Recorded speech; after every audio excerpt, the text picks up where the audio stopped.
కొమురంభీం ఆసిఫాబాద్ జిల్లా వ్యాప్తంగా ధాన్యం కొనుగోలులో జాప్యంపై రైతులు ఆందోళన వ్యక్తం చేస్తున్నారు. జిల్లాల్లో కొనుగోలు ప్రక్రియను వేగవంతం చేయాలని ఉన్నతాధికారులు ఆదేశించినప్పటికీ క్షేత్రస్థాయిలో సమస్యలు ఇంకా కొనసాగుతున్నాయి.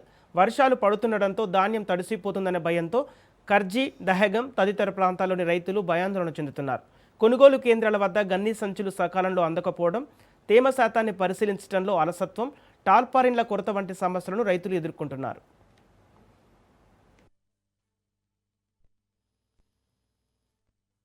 క్వింటాల్కు 2.5 కిలోల కటింగ్కు కూడా ఒప్పుకున్నప్పటికీ ధాన్యం కొనుగోలు చేయటం లేదని, ఇలాంటి పరిస్థితుల్లో భవిష్యత్తులో వ్యవసాయం చేయాలంటేనే భయంగా ఉందని రైతులు వాపోయారు. కొనుగోలు చేసిన ధాన్యాన్ని మిల్లులకు తరలించడానికి లారీలు రాకపోవటం, మిల్లర్లు దిగుమతి చేసుకోవటంలో అలసత్వం వల్ల కేంద్రాల వద్ద బస్తాలు పేరుకుపోతున్నాయి.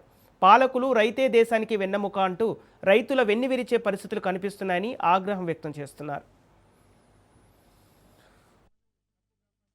రైతులం మరి మేము వరి కోతలు అయ్యి నెల రోజులు అవుతున్నది. ధాన్యం అనేది కళ్ళాల నుండి లేపడం లేదు. ఇప్పటి వరకు ఒక 5-6 లారీలు మాత్రమే ఇక్కడ నుండి లేపిండ్రు. మళ్ళీ నెల రోజుల నుండి ఎర్ర టెండల రైతులు చాలా దారుణంగా అవస్థలు పడుతున్నారు. ఒక్కొక్కరు ఎండకు ఇబ్బంది పడి ఆసుపత్రులు పాలవుతున్నారు. మరి ఖచ్చితంగా తొందరగా లేపాలని చెప్పి అధికారులకు విన్నవిస్తున్నాము. అదేవిధంగా వర్షం గిట్ట పడేంటే మాకు రోడ్డు కరెక్ట్ లేదు. అసలే గెర్రె నుండి ఇక్కడ వరకు రోడ్డు తీవ్రమైన గుంతలు ఉన్నాయి కాబట్టి తొందరగా లేపాలని కోరుతున్నాము. మరి ఇన్ని రోజులేమో అక్కడ మిల్లర్ దించుకుంటలేదని చెప్పిండ్రు, ఇప్పుడేమో రోడ్డు మంచిగా లేదని చెప్పిండ్రు. రకరకాలుగా ప్రాబ్లమ్స్ చెప్తాండ్రు. మరి ఒకవేళ కటింగ్ అయినా పర్వాలేదు. నిన్నటి మాకు వచ్చిన వార్త ఏంటంటే కొంత కటింగ్ చేసుకుంటే తొందరగా లేపుతామని అన్నారు. అట్లయినా పర్లేదని చెప్పి క్వింటాల్కు 2.5 కిలోలతో కటింగ్ కూడా మేము ఒప్పుకున్నప్పటికీ కూడా లారీలు రావడం లేదు.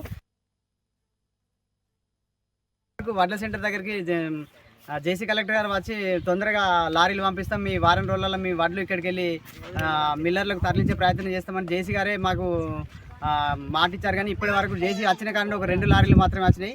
మళ్ళీ తర్వాత నిన్న వార్త ఏంటిదంటే ఫస్ట్ లారీలేమో ఒక కిలో కూడా కటింగ్ కాకుండా మళ్ళీ నిన్నటి నుండి 2.5 కిలోలు కటింగ్ అయితేనే మిల్లర్లు తీసుకుంటామని మేము సొసైటీ వాళ్ళకి ఫోన్ చేస్తే 2.5 కిలోలు అయితే తీసుకుంటారు, లేకుండా లేదంటే రైతులందరం కలిసి మేము సరే 2.5 కిలోలు అయినా పర్లేదు, ఎందుకంటే వర్షం పడితే మా రోడ్డు మంచిగా లేదు కాబట్టి ఇబ్బంది అవుతుంది మాకు.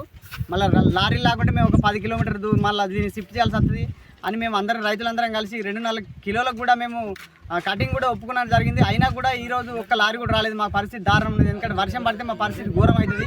లారీలు రావు, ఘోరం ఉంటుంది పరిస్థితి. దయచేసి ఎమ్మెల్యే గారు, ఎమ్మెల్సీ గారు, కలెక్టర్ గారు, మీ కలెక్టర్ గారు ఇచ్చిన మాట కూడా విలువ లేకుంటే మరి ఎవరు దీన్ని ముందుకు తీసుకుపోతారో మాకు అర్థం కావట్లేదు. దయచేసి